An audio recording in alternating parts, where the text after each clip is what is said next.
From the moment I was born, my family groomed me to be an alcoholic, forcing liquor on me as a child and calling it tradition. When I broke free, they tried to drag me back in until I exposed the horrifying truth that nearly killed my brother and destroyed me. From the moment I entered this world, my family ensured my path was set. I was to be an alcoholic. I mean that quite literally. My parents were truly the most untamed individuals I've ever encountered.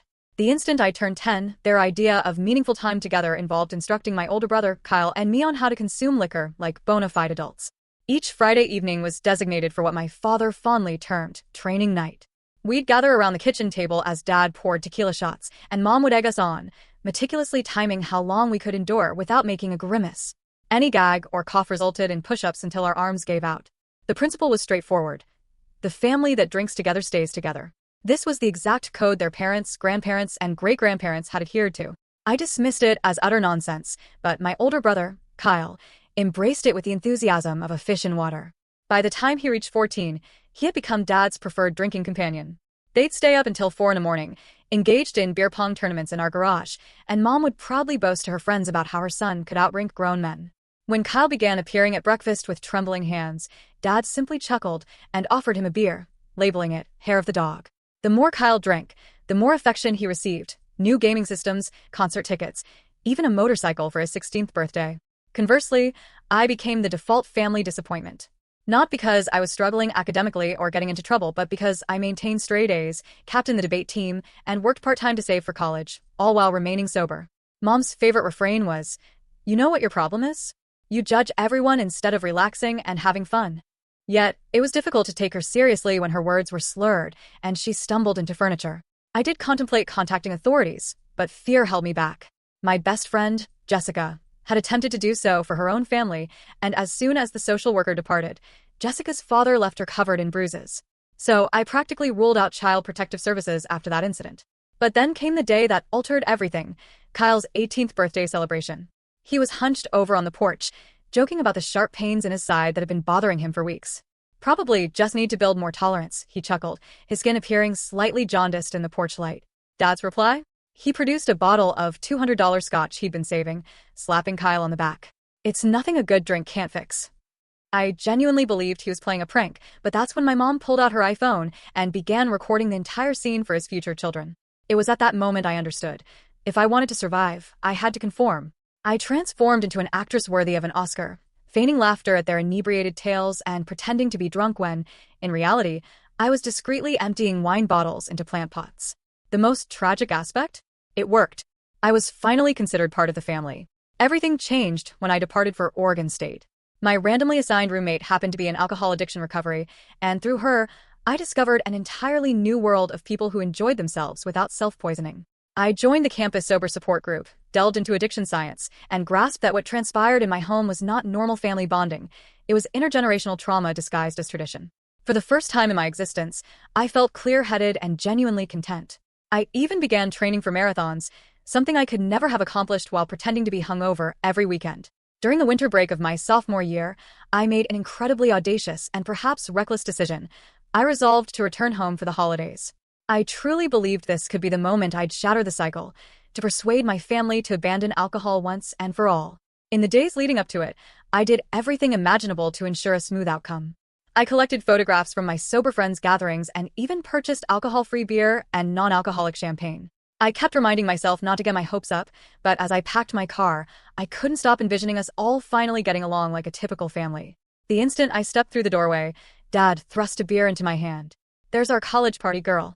When I politely declined, explaining I was training for a race, Mom's expression darkened. "Oh, so you're one of those now too? Too good for your own family." The evening spiraled from there. When I attempted to retire early, they pursued me to my room with a bottle of tequila.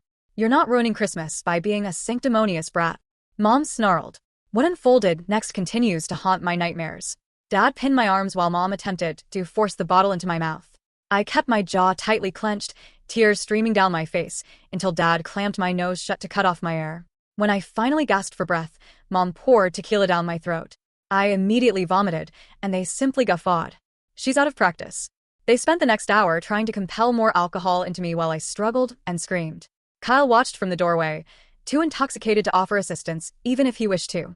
I feigned unconsciousness, and when they eventually departed, I used my phone to record them through my slightly ajar door, laughing about breaking me back in. I dialed 911 from my closet. The sirens intensified, piercing the night air. Through my closet door, I watched Mom and Dad freeze mid-laugh, their faces shifting from amusement to sheer panic. Mom dropped the tequila bottle, and it shattered on the hardwood floor. "Did you hear that?" Mom's voice transformed from inebriated to sharp in seconds. Dad stumbled to the window, yanking back the curtain. Red and blue lights reflected off his face. Someone called the police.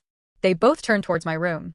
I remained perfectly still, phone clutched in my sweaty palm, praying they'd believe I was still passed out. My throat burned from the forced alcohol, and vomit still clung to my shirt. "Check if she's actually unconscious," Dad commanded. "You check," Mom shot back. "This is your fault for pushing too hard." "My fault? You're the one who poured it down her throat." Their argument granted me time to slip out of the closet and position myself on my bed, eyes closed, breathing shallowly. Heavy footsteps approached. Dad's hand grasped my shoulder and shook hard. "She's out cold," he announced. The doorbell chimed, followed by an authoritative knocking. "Police. Open up." Mom frantically scrambled for the air freshener, spraying it wildly around the house while kicking broken glass under the couch. "Kyle. "Get down here and act normal." I heard Kyle stumble down the stairs, bumping into walls. Through barely open eyes, I watched him grip the banister, his entire body swaying. His skin had that sickly yellow tint, even in the dim hallway light. "Stand up straight," Dad hissed, slapping Kyle's back. "Remember, we were just having a quiet family evening." The knocking intensified. "Police. We need you to open this door." Dad plastered on a salesman's smile and opened the door. Two officers stood on our porch, hands resting on their utility belts. "Evening, officers. Something wrong." "We received a 911 call from this address," the taller officer stated, peering past Dad into the house. "Report of a disturbance." "Must be a mistake," Dad said smoothly. "We're just having a quiet family night." That's when I made my entrance. I stumbled out of my room, vomit still streaking my Oregon State hoodie, throat raw and burning. The officer's eyes immediately fixated on me. "Miss, are you all right?" the female officer inquired, stepping forward. Before I could speak, Mom rushed over, wrapping her arm around me. "Oh, officers, I'm so sorry. Our daughter's been having some mental health issues since she went to college. She's been acting out. She's been unstable for months." Dad added, his voice dripping with feigned concern. "We've been trying to get her help, but she refuses. Tonight, she had another episode." I attempted to speak, but my throat felt like sandpaper. The words emerged raspy. They forced alcohol down my throat. Mom's grip tightened on my shoulder. "See? She makes up these stories. We found her drinking alone in her room. We think she's having a breakdown." The officers exchanged glances. The male officer addressed me directly. "Miss, we need to speak with everyone separately. Can you come outside with Officer Martinez?" As I moved toward the door, Kyle stood, swaying slightly, wavering between following me and remaining with his parents. His hands trembled violently, and he repeatedly touched his side where the pain had been bothering him. His loyalty flickered in his bloodshot eyes like a dying light bulb. Outside on the porch, Officer Martinez immediately noticed the vomit on my clothes. "What happened tonight?" I pulled out my phone with trembling fingers. "I have video." They held me down and forced tequila into my mouth. Behind us, through the window, I could see Mom gesticulating wildly while Dad spoke to the other officer. She kept pointing at me and shaking her head. Our neighbor, Mrs. Chun, peered through her blinds next door, probably wondering what fresh chaos the family was causing now. "Can I see the video?" Officer Martinez asked gently. I played the recording. Even through my cracked door, you could clearly hear my parents laughing about breaking me back in, their voices slurred but unmistakable. Officer Martinez's expression hardened. "We need to see this," she called to her partner. Mom's shriek pierced the night. "That's taken out of context. She's editing things to make us look bad. Where's your warrant?" Dad demanded, his friendly salesman act evaporating. "You can't just come into our home and accuse us of things based on our mentally ill daughter's illusions." The male officer noticed Kyle slumped against the wall, his skin waxy and yellow even under the porch light. "Sir, is your son all right? He appears to be in medical distress." "He has the flu," Mom said quickly. "Just the flu. Kyle, tell them you're fine." Kyle opened his mouth and then closed it. He looked at me, then our parents, then back at me. His silence spoke volumes, but he couldn't bring himself to choose a side. "We need paramedics here," Officer Martinez said into a radio. "Possible alcohol poisoning and medical emergency." "This is ridiculous," Dad exclaimed, his voice rising. I golf with Sheriff Patterson every Sunday. This is all a misunderstanding between family members. My daughter's just bitter because we had to cut her off financially. She's always had this holier-than-thou attitude about drinking. While we awaited the paramedics, Mom's fingers flew across her phone. Within minutes, my phone began buzzing with texts from aunts, uncles, and cousins. Traitor. How could you do this to your parents? Your mom says you're having a breakdown. Get help. The paramedics arrived and immediately began examining me. One shone a light down my throat while I explained what occurred. The burning sensation made me wince. Chemical burns consistent with forced alcohol consumption, the paramedic informed the officers. She needs to be checked at the hospital. She did it to herself. Mom insisted. For attention. She's always been dramatic. Kyle's hand moved to his side again, a grimace crossing his face. The movement didn't escape the medical team's notice. Sir, we should examine you as well, the paramedic said to Kyle. He's fine, Dad said firmly. just the flu. But under the bright porch lights, Kyle's condition was impossible to overlook. The yellowing of his skin, the trembling hands, the way he kept touching his side, all classic signs the paramedics recognized instantly. How long have you been experiencing abdominal pain? The paramedic asked Kyle directly. Kyle looked at Dad, then mumbled. Few weeks. It's nothing, you know, Dad said, his tone shifting to casual conversation. Sheriff Patterson and I were just talking about situations like this at poker last week. Families having disagreements that get blown out of proportion. He always says, these things are better handled privately. The threat was not subtle. Officer Martinez's jaw tightened. Sir, we're going to need everyone to come to the station for formal statements. I'm calling our lawyer, Mom announced. This is harassment. Our daughter is sick, and instead of getting her psychiatric help, you're enabling her delusions. The officers began collecting evidence. They bagged the broken tequila bottle, took photos of my vomit-covered clothes, and documented the scene. Dad watched with clenched fists as they worked, his jaw tight with barely controlled rage. My phone continued to buzz. Mom had sent a group text to the entire extended family. Please pray for us. My name is having another episode and called the police on us. We're heartbroken. She needs mental help but refuses to get it. The responses poured in immediately. Uncle Ray, that ungrateful brat. Aunt Susan, after everything you've done for her. Cousin Mark, some kids don't deserve good parents. At the station, we were separated for questioning. I sat in a small room, throat still burning, while Officer Martinez took my statement.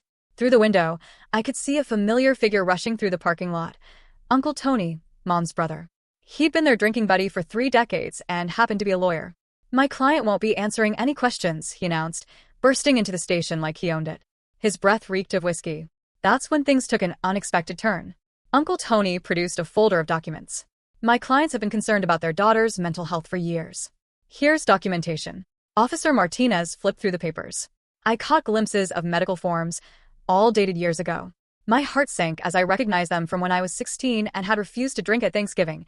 My parents had taken me to a doctor, claiming I was exhibiting antisocial behavior and paranoid delusions about alcohol. These forms indicate a pattern of mental instability, Uncle Tony said smoothly. My clients have been dealing with this for years. They pay for her college, her apartment, everything, and this is how she repays them. My phone buzzed with a text from Kyle. Why couldn't you just pretend for one more night?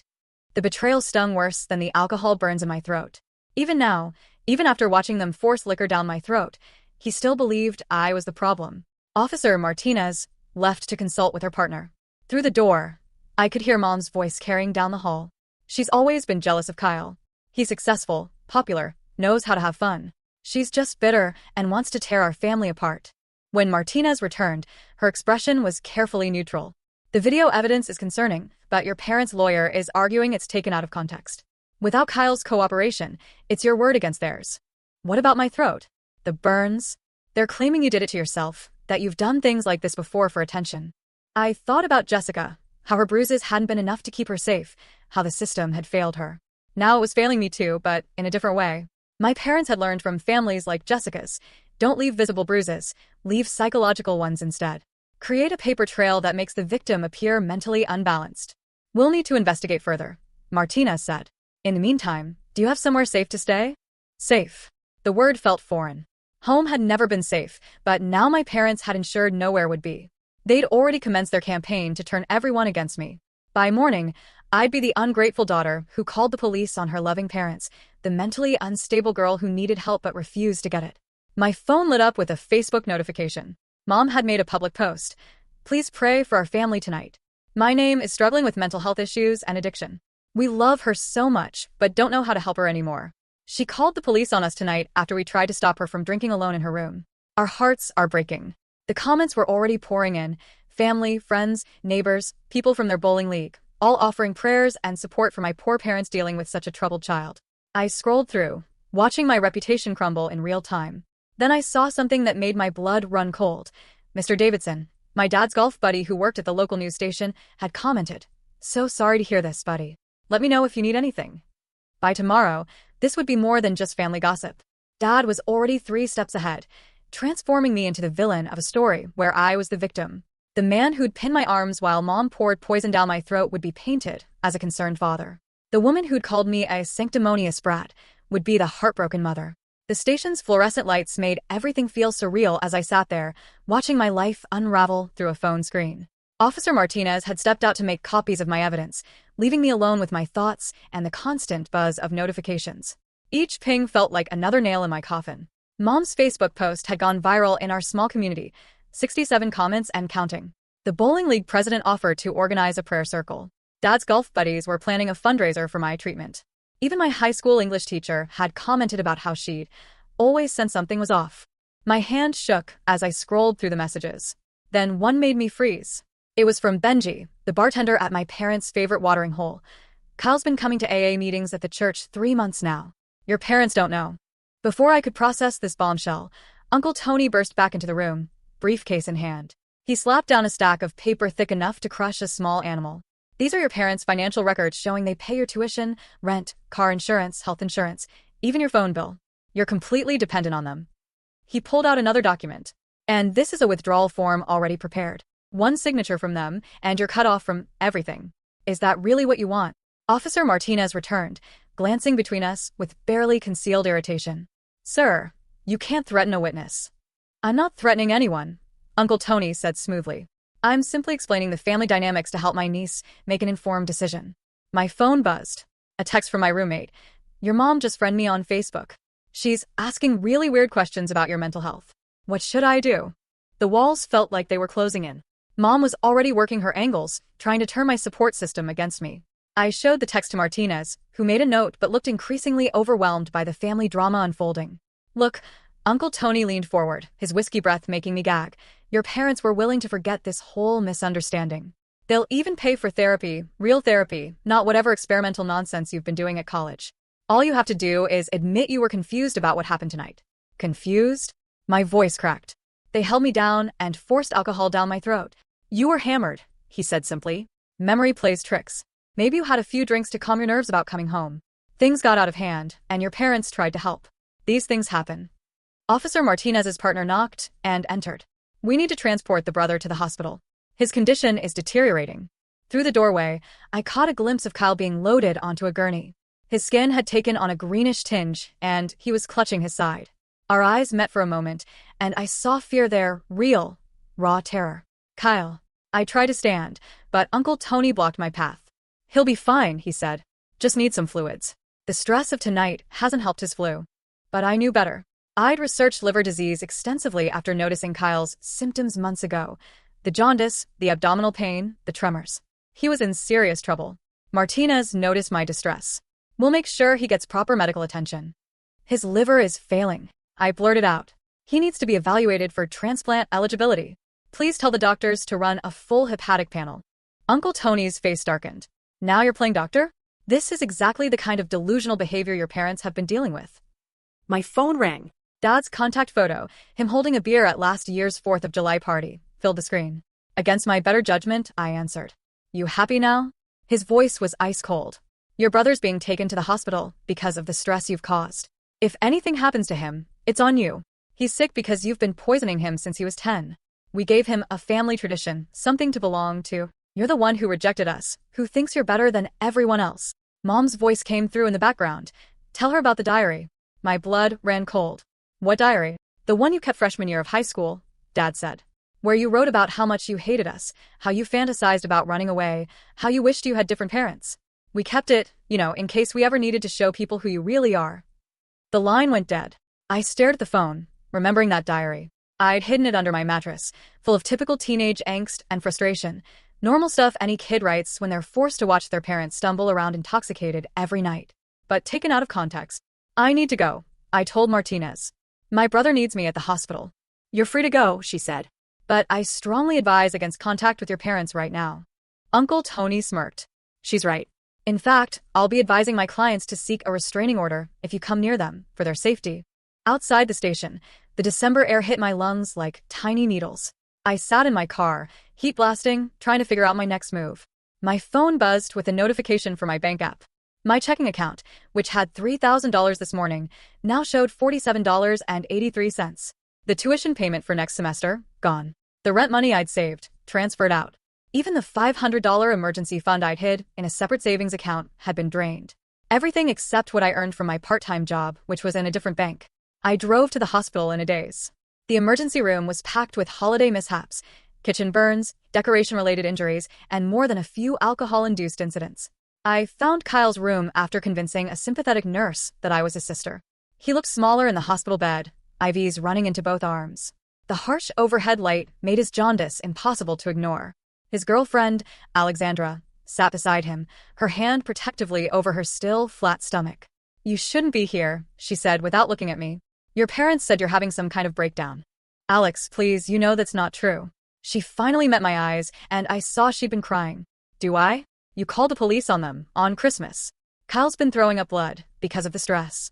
"He's throwing up blood, because his liver is failing. The doctor said it's acute gastritis brought on by stress," she countered. "Your parents explained everything. How you've been unstable since you went to college, how you joined some weird sobriety cult." I wanted to scream. Even here, even with Kyle dying in front of us, my parents' narrative was winning. Benji told me Kyle's been going to AA meetings. Alexandra's face went white. "That's not." "He wouldn't." 3 months, I pressed. "He's been trying to get sober. Ask him when he wakes up." "Get out." Her voice was quiet but firm. "Get out before I call security." I left, but not before taking a photo of Kyle's chart hanging on the door. The doctor's notes mentioned elevated liver enzymes and possible cirrhosis, recommending further testing. Nothing about gastritis. In the parking garage, I sat in my car and finally allowed myself to cry. Everything was falling apart faster than I could process. My family had turned against me, my finances were decimated, and my brother was dying while everyone pretended it was my fault. My phone rang. "Jessica." "I heard what happened," she said without preamble. "My mom saw your mom's Facebook post." "Jess, I believe you," she interrupted. "I know what it's like when parents flip the script. But listen, you need to be careful. My dad called your dad after he saw the post. They were on the phone for an hour." My stomach dropped. "What did they talk about?" "I don't know, but I heard my dad mention something about coordinating stories and protecting family traditions. They're planning something." After we hung up, I drove to the only place I could think of, the 24-hour gym where I trained for marathons. Physical exhaustion had always been my escape, my way of processing trauma. I ran on the treadmill until my legs screamed, trying to outrun the reality of my situation. Around 3 in the morning, my phone buzzed with an email from my college roommate. The subject line made my heart sink. "I'm worried about you." She forwarded a message from my mom, who had written a 3-page letter about my deteriorating mental health, complete with fabricated incidents and twisted versions of real events. Mom claimed I'd been drinking heavily at school, that I'd joined a cult-like sobriety group that encouraged members to cut off their families, that I'd become paranoid and delusional. The worst part was how believable she made it sound. Every lie was wrapped in just enough truth to seem plausible. Yes, I joined a sober support group, but it wasn't a cult. Yes, I'd been distant from my family, but not because I was unstable. I crafted a careful response to my roommate, including screenshots of my parents drinking, photos from social media, documentation of Kyle's hospital visits, and a link to an article about family alcoholism and gaslighting. But even as I hit send, I wondered if it would be enough. The next morning, I woke up in my car in the gym parking lot. My phone had exploded overnight. 17 missed calls from various relatives, 43 text messages, each one more accusatory than the last. But one message stood out. It was from Dr. Chen, the physician who lived next door to my parents. "I saw what happened last night. If you need a medical professional to verify your injuries, I'm willing to help. Your parents have been a danger to themselves and others for years." Hope flickered in my chest. Finally, someone who might corroborate my story. I immediately texted back, arranging to meet her at a coffee shop near the hospital. Dr. Chen looked tired when she arrived, still in her scrubs from a night shift.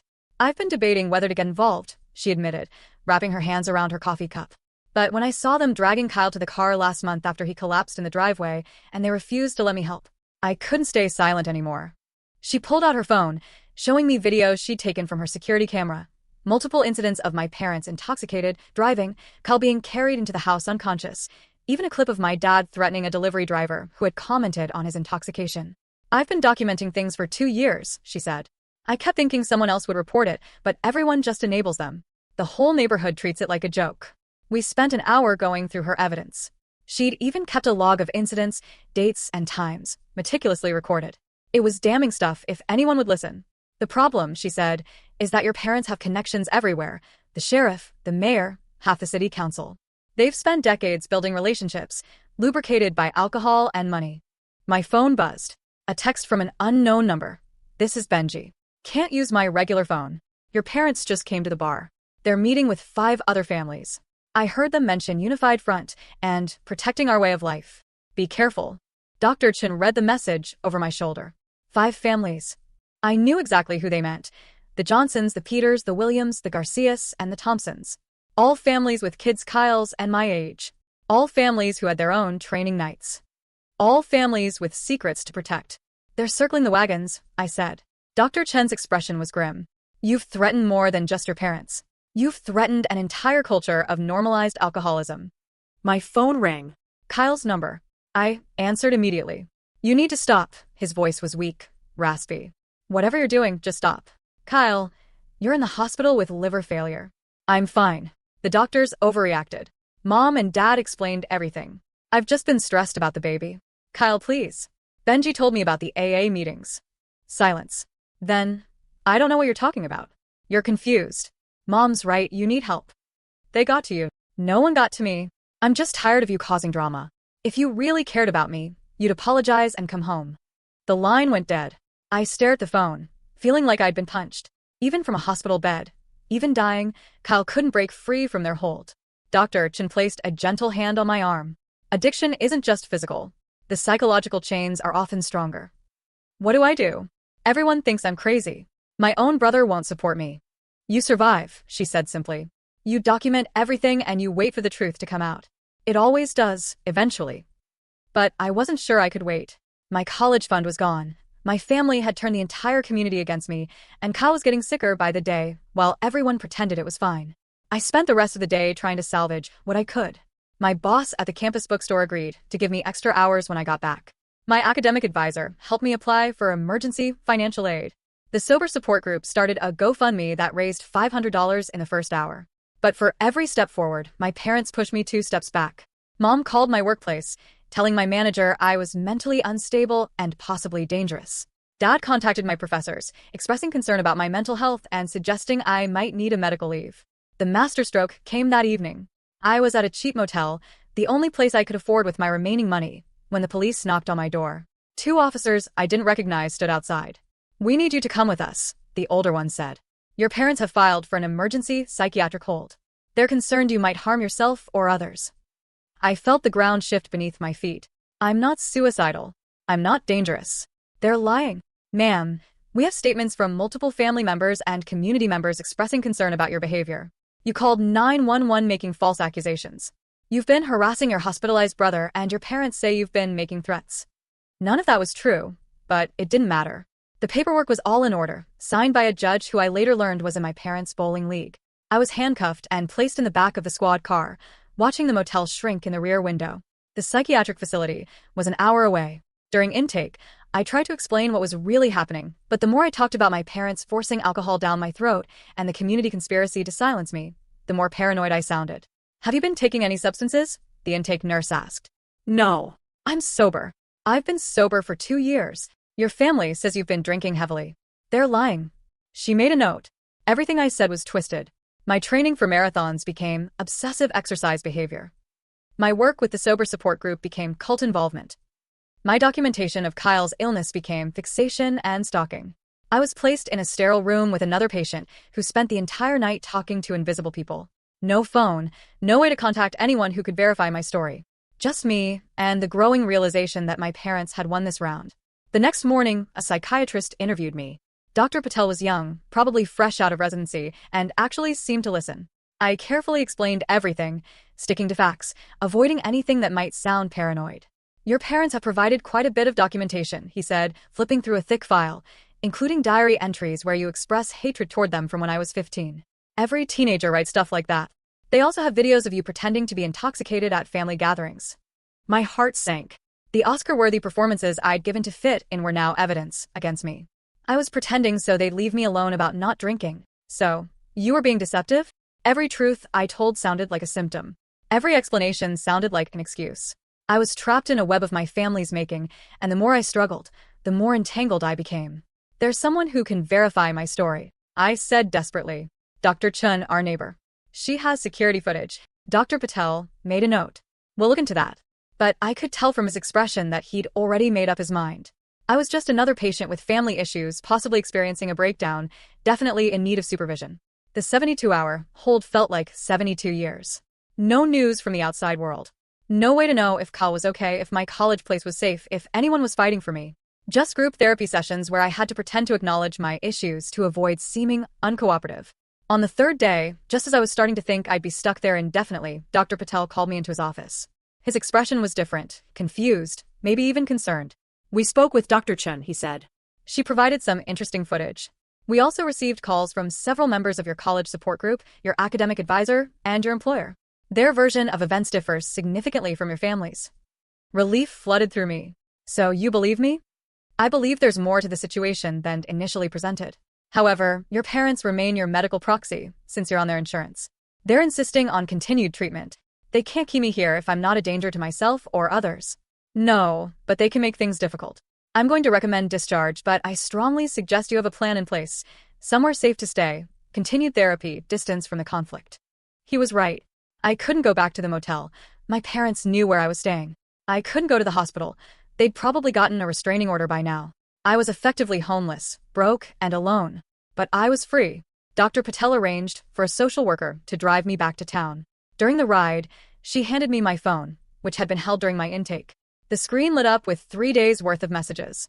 Most were from my parents' flying monkeys, telling me to get help, to stop hurting my family, to think about what I was doing to Kyle. But scattered among them were lifelines. Jessica, your parents tried to get my dad to say you were unstable as a kid. He refused. Stay strong. My marathon coach, your spot on the team is safe. Don't let them break you. Benji, Kyle's been asking for you. He's scared. And most surprisingly, a text from Alexander. I'm sorry. You were right. Kyle told me everything. He needs you. The social worker dropped me off at the hospital. I practically ran to Kyle's room, terrified of what I might find. The ICU was a different world from the general ward, quieter, more serious, filled with the constant beep of life-saving machines. Kyle was awake, but barely. Tubes ran everywhere. Oxygen, IVs, monitoring equipment. His skin was the color of old paper, and his eyes had a glassy, unfocused quality. You came, he whispered. Of course I came. Mom and Dad, they brought me beer yesterday. Said it would make me feel better. Tears leaked from the corners of his eyes. I couldn't say no. I never can. My name, I'm dying. The words came out matter-of-fact. The doctors won't say it, but I can feel it. My body's shutting down. I gripped his hand, careful of the 4. We'll get you on the transplant list. There's still hope. Mom and Dad won't consent. They say I just need to tough it out, that our family doesn't believe in taking parts from dead people. The cruelty of it took my breath away. They'd rather watch their son die than admit their family tradition had destroyed his liver. Alexandra sat in the corner, her face puffy from crying. I try to talk to them, she said. They said if I keep pushing, they'll make sure I'm declared an unfit mother. They can't do that, can they? Look what they did to you, 3 days in a psych ward because you told the truth. She was right. My parents had shown they'd destroy anyone who threatened their narrative, even their own children, especially their own children. A nurse entered to check Kyle's vitals. She glanced at the readings and frowned. His numbers aren't good. Has the family made a decision about the transplant evaluation? They're still thinking, Kyle said weakly. The nurse's expression said everything. Time was running out. After she left, Kyle turned to me. I need you to do something. In my apartment, there's a box under the bed. Everything's in there. Recordings from AA meetings, journal entries, medical records I've been hiding. If something happens to me, nothing's going to happen to you. Promise me. His grip tightened with surprising strength. Promise you'll use it. Don't let them do to others what they did to us. I promised, even as my heart broke. My big brother, who once carried me on his shoulders and taught me to ride a bike, was preparing for a death that didn't have to happen. I left the hospital as visiting hours ended, Kyle's apartment, key clutched in my hand. The weight of his trust felt heavier than anything I'd ever carried. As I drove through the dark streets, I realized this wasn't just about saving Kyle anymore. It was about breaking a cycle that had destroyed generations of our family. And if my parents wanted a war, they were about to get one. I stood outside Kyle's apartment building, his key cold in my palm. The December wind cut through my worn hoodie as I climbed the stairs to the third floor. Inside, the place smelled like stale beer and desperation. Empty bottles lined every surface. I found the box exactly where he said it would be. My hands trembled as I opened it. Inside, journal entries dating back 3 months, detailing his attempts to quit, each one ending with Mom and Dad found out, or they showed up at the meeting. Medical records he'd hidden from our parents, showing liver enzyme levels that would terrify any doctor. And at the bottom, a USB drive labeled insurance. I plugged it into Kyle's laptop. Video after video loaded. Kyle secretly recording our parents forcing drinks on him when he tried to refuse. Mom pouring beer into his orange juice at breakfast. Dad threatening to kick him out if he embarrassed the family by going to rehab. The final video was from last week. Kyle begging them to let him get help, and Dad responding by smashing his AA chips with a hammer. My phone buzzed. Alexandra. Kyle's asking for you. Hurry back. At the hospital, I found chaos. Mom and Dad were in Kyle's room with their lawyer, papers spread across his bed. Kyle looked even worse than before, his breathing labored. Just sign here, Mom was saying, pen pressed into Kyle's shaking hand. Power of attorney, all your medical decisions. Stop. I burst through the door. Dad's face went purple. Security. This woman has a restraining order. But I was already at Kyle's bedside, shoving the papers away. Kyle, don't sign anything. I have your videos. Everything you documented. Mom lunged for the USB drive in my hand, but Alexandra stepped between us. I called them, she said to me. I couldn't let them do this anymore. 2 security guards appeared, but so did Dr. Chen, who'd been waiting in the hallway. I'm this patient's physician, she lied smoothly. Everyone out except immediate family. We are immediate family, Dad snarled. The patient has requested only his sister remain, Dr. Chen said, checking Kyle's chart. His condition is critical. Please respect his wishes. Uncle Tony started to argue, but Dr. Chen cut him off. Sir, this is a medical emergency. Leave now or I'll have security escort you out. They left, but not before Mom hissed at me. This isn't over. Once alone, Kyle grabbed my hand weakly. Play the videos. For the doctors. For everyone. Dr. Chen called in the hospital's patient advocate and the on-call psychiatrist. Together, we watched Kyle's documentation. The psychiatrist's face grew increasingly grim. This is clear evidence of abuse, she said. We need to contact Adult Protective Services immediately. And the transplant evaluation? I asked. We'll expedite it. With proper documentation of forced alcohol consumption, he could qualify despite the addiction. Hope flickered in Kyle's eyes for the first time in years. But I knew our parents wouldn't give up easily. Sure enough, within an hour, the hospital administrator arrived with Uncle Tony and a judge. Another golf buddy of Dad's. We have a court order, the administrator said apologetically. The parents retain medical decision-making authority. Based on what? Dr. Chen demanded. Based on their daughter being mentally unstable and manipulating their son, the judge said. I've seen the documentation. I pulled out my phone and started recording. Your Honor, are you aware that you've been playing golf with my father for 15 years? That you attended his birthday party last month where he served alcohol to minors? The judge's face flushed. Young lady, you're bordering on contempt. I'm bordering on the truth. I shot back. How much has my father paid for your campaign contributions? Uncle Tony grabbed my phone, but I'd already uploaded the video to the cloud. The hospital administrator looked uncomfortable. Perhaps we should review this matter more thoroughly. That's when Jessica's father walked in. My heart sank until I saw his expression. Determined, not threatening. I'm here to provide testimony, he announced. About what really happened when my daughter called CPS years ago. About how these families coordinate to silence their children. Behind him came 3 more people, parents from the other, training night families. But they weren't here to support my parents. They were here to confess. My son is in rehab, Mrs. Johnson said quietly. Has been for 6 months. I couldn't say anything because... She glanced at my parents who had just stormed back in. Because we all agreed. Protect the tradition, Mr. Peters finished. But my daughter tried to kill herself last year. She's 15. The room erupted. Dad shouted about betrayal and family loyalty. Mom screamed that they were all liars, jealous of our close-knit family. Uncle Tony threatened lawsuits against everyone. But the dam had broken. Mrs. Garcia pulled out her phone, showing pictures of bruises on her son's arms from when he'd refused to drink. Mr. Thompson admitted he'd been secretly attending Al-Anon meetings, terrified his wife would find out. The judge, realizing the scope of what he'd walked into, quickly excused himself. The administrator called for additional security and social services. In the chaos, I noticed Kyle's monitor starting to alarm. His breathing had become more labored, his skin taking on a grayish tint. He needs the transplant list now, Dr. Chen said urgently. We're running out of time. I consent, I said. As his sister, you have no authority. Uncle Tony interrupted. Actually, she does. Alexandra stepped forward, holding a document. Kyle and I got married yesterday in the hospital chapel, and I'm designating her as our medical proxy. Mom's scream could probably be heard 3 floors down. You manipulative little? The psychiatrist stepped forward. I'm placing a psychiatric hold on both parents for evaluation. Their behavior is erratic and potentially dangerous. You can't do that. Dad lunged at her, but security intervened. As my parents were escorted out, still screaming about lawsuits and family betrayal, I saw something break in their eyes. The realization that their control was finally, truly gone. The next hours blurred together. Kyle was placed on the transplant list as a status 1, the highest priority. The other families provided statements to the police about years of forced alcohol consumption and child abuse. Adult Protective Services opened investigations into all 5 families. I sat by Kyle's bed, holding his hand as machines kept him alive. Alexandra sat on his other side, her hand protectively over her belly.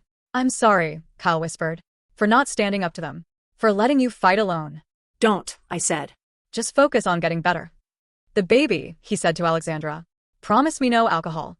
Ever. Never, she swore. We're breaking the cycle. Dr. Chen entered with news. We found a match. A liver. Surgery is in 2 hours. Kyle squeezed my hand. If I don't make it, you will. But if I don't use everything, the videos, the journals, don't let them hurt anyone else. 2 hours later, they wheeled him into surgery. Alexandra and I sat in the waiting room, surrounded by the wreckage of our family. My phone had been buzzing nonstop. Aunts, uncles, cousins, all choosing sides. The community Facebook page had exploded with arguments about family values versus protecting children. Benji texted, your parents just got banned from the bar. Finally. Proud of you. Jessica arrived with coffee and sat beside me. My dad's pressing charges, she said. For what happened when I was 15. Others are too. It's destroying everything. I said. No, she corrected. It's revealing what was already destroyed. 8 hours later, the surgeon emerged. The transplant was successful. He's stable. Alexandra and I collapsed into each other, sobbing. Kyle would live. He would get to meet his daughter. He would get a second chance. But the fight wasn't over. Over the next days, as Kyle recovered, the legal battles intensified. My parents, released from their psychiatric hold, hired the best lawyers money could buy. They sued the hospital, the doctors, me, Alexandra, even the other families who'd spoken out. I spent my days shuttling between Kyle's bedside and legal meetings. The campus bookstore had to let me go. I'd missed too much work. My professors granted incomplete grades. My marathon training stopped entirely. But slowly things shifted. The police investigation uncovered years of documented abuse across all 5 families. The district attorney, who wasn't part of my parents' golf network, filed criminal charges. Child Protective Services removed 3 younger siblings from their homes. Kyle improved daily. The yellow faded from his skin. His hands stopped shaking. For the first time since he was 10, he was truly sober. I want to go to rehab, he told me one morning after I'm released. 90 days. Learn how to live without it. Mom and Dad will. I don't care what they do anymore. His voice was stronger than I'd heard in years. I'm done living for their approval. Alexandra had been documenting everything for their daughter. So she knows, she explained. So she understands why we don't see her grandparents. The trials began 3 months later. I testified for hours about training nights, forced consumption, the Christmas assault. Kyle testified via video from rehab. The other families' children told their stories. My parents' defense was predictable. We were ungrateful children destroying a loving family tradition. But the evidence was overwhelming. The videos, the medical records, the witnesses. They were convicted on multiple counts of child endangerment and assault. The sentence was only 2 years, but it was something. The real punishment was the destruction of their reputation, their social network, everything they built on a foundation of alcohol and control. I started back at Oregon State in the fall. My financial aid came through, and I worked 3 jobs to cover the rest. The sober support group welcomed me back with open arms. Kyle graduated from rehab and started attending AA meetings regularly. He got a job at a recovery center, using his story to help others. Alexandra gave birth to a healthy daughter, Sophia, who would never know the taste of alcohol forced down her throat. The 5 families scattered. Some sought help, others relocated, probably to start their toxic traditions elsewhere. The neighborhood felt different, quieter, like a collective hangover was finally lifting. I ran my marathon that spring. My time was terrible. I'd lost months of training. But I crossed the finish line. Jessica cheered from the sidelines. Kyle couldn't make it. He was speaking at an AA convention. But he texted, "Proud of you. Mom and Dad saw your race announcement in the paper. They're furious you're flaunting your lifestyle." "Perfect," I typed back. We didn't speak to our parents after their release. They moved 2 towns over, started attending a new church, told everyone their children had abandoned them for no reason.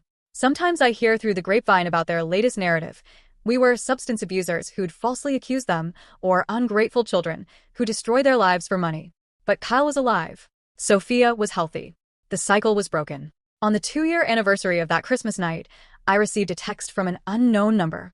It was a photo of Kyle holding Sophia at her 2nd birthday party. Sober. Smiling. Alive. The message read, "Thank you for fighting when I couldn't. K." I stared at the photo for a long time. We'd lost our parents, our extended family, our childhood home, our inheritance. But Kyle was sober. Sophia would grow up safe. The generational curse ended with us. I typed back, "Worth it." And it was. Every lost relationship, every legal battle, every sleepless night.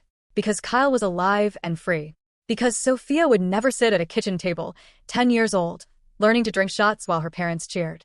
The cycle was broken. The price was everything. And I paid it.